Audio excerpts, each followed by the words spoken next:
হয় প্ৰথমটো হ'ল মুখ্যমন্ত্ৰী ডাঙৰীয়াই অভিভাৱক মন্ত্ৰী হিচাপে শোণিতপুৰ জিলাৰ দায়িত্বটো মোক দিছে আৰু বিশেষ কৰি আজিয়ে আহাৰ মূল কাৰণটো হ'ল কি বানপানীৰ কাৰণে বিশেষ যেহেতু ব্যৱস্থাবিলাক আমি ঠিক কৰিব লাগে আৰু তাৰ কাৰণে অকণমান মানে আমি এডভান্স কৈ কি আমাৰ ইয়াৰ কাৰণে মানে ৰেডি হৈ আছে প্ৰিপাৰেশ্যন হৈ আছে এইবিলাক ৰিভিউ কৰিব লাগে আৰু সেই হিচাপে আজি মানে ইয়াত অহা হৈছে গতিকে সেইটো এটা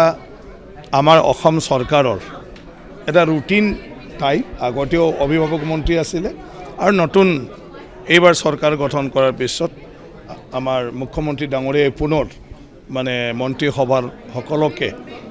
তেনেকুৱা অভিভাৱক মন্ত্ৰীৰ দায়িত্ব দিছে আৰু অভিভাৱক মন্ত্ৰীৰ দায়িত্বটো হ'ল এই জিলাখনৰ বিভিন্ন উন্নয়নমূলক আঁচনিৰ লগতে বানপানীৰ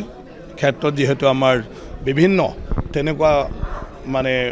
ইনিচিয়েটিভ উদ্যোগ ল'ব লগা হয় যিটো আমাৰ ডিপাৰ্টমেণ্টে ভাবি থোৱাতকৈও এক্সট্ৰা হয়তো হ'ব পাৰে নিয়মৰো বাহিৰত হ'ব পাৰে গতিকে সেইখিনি অলপ আগতীয়াকৈ বিষয়বিলাক জানি নথ'লে পিছত মানে ইয়াৰ কাৰণে মানে কাম কৰাটো দিগদাৰ হয় গতিকে সেইটোৱে বাকী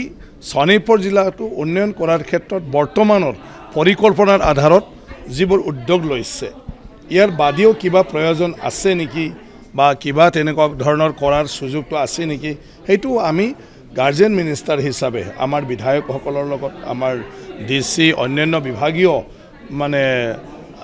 কি কয় বিষয়াসকলৰ লগত আৰু আমাৰ যিসকল তেনেকুৱা দায়িত্বশীল আছে অলপ আলোচনা কৰি ফালে সেইখিনিও চোৱা যায় যে মোৰ দায়িত্বটো হ'ল শোণিতপুৰ জিলাটো যিকোনো প্ৰকাৰে আগুৱাই যোৱাৰ ক্ষেত্ৰত বাধা হ'ব নোৱাৰে আৰু বাধাটো আঁতৰাই দিব লাগে সেইটো যদি মুখ্যমন্ত্ৰী ডাঙৰীয়াৰ কিবা হস্তক্ষেপ লাগে এইখিনিও আমি কৰি ফালে হ'লেও শোণিতপুৰৰ মানে কামটো আমি দ্ৰুত গতিত লৈ যাব লাগিব গোটেইটো আজি কঠিন ব্যৱস্থা ল'ম বা মই ব্যৱস্থা ল'ম এইটোৰ ক্ষেত্ৰত গতিকে কি কয় আপোনালোকৰ তেনেকুৱা ধৰণৰ যদি স্পেচিফিক কিবা আছে আপোনালোকে অৱগত কৰিব পাৰিব আৰু সেইটোও মই গাৰ্জেন মিনিষ্টাৰ হিচাপে ইনিচিয়েটিভ লৈ ল'ম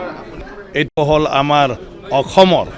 মানে সকলোৰে গৌৰৱৰ এটা স্থান য'ৰ পৰা মহাভাৰতৰ পৰা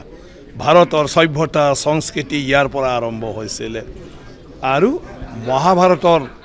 মানে কি কয় সকলোতকৈ যিবোৰ মানে ইম্পৰ্টেণ্ট কিছুমান কথা ইয়াৰ পৰা হৈছিলে আৰু ভাৰতৰ সভ্যতা সংস্কৃতি দক্ষিণ এছিয়াত ইয়াৰ পৰাই প্ৰচাৰিত হৈছিল ভাৰতৰ এই ভূখণ্ডই চবতকৈ ইম্পৰ্টেণ্ট অখণ্ড ভাৰত আৰু সেইটো সময়ত ভাৰতৰ বাদেও আজি দক্ষিণ ভাৰতৰ যোগাযোগৰ সূত্ৰ এই প্ৰাগজ্যোতিষপুৰ এই তেজপুৰ শোণিতপুৰ ইয়াৰ পৰাই মানে চব হৈছিলে গতিকে মানে সেই কথাটোৱে আমি আগতে আহোঁতেও কৈছিলোঁ আৰু এইবাৰ সেই কথাবিলাককে আমি চৰ্চা কৰিম আৰু ইয়াৰ ওপৰত আমি কি কৰিলে আমি সেইটো সদায় অসমৰ সেই ইতিহাসটো মানে সকলৰ কাৰণে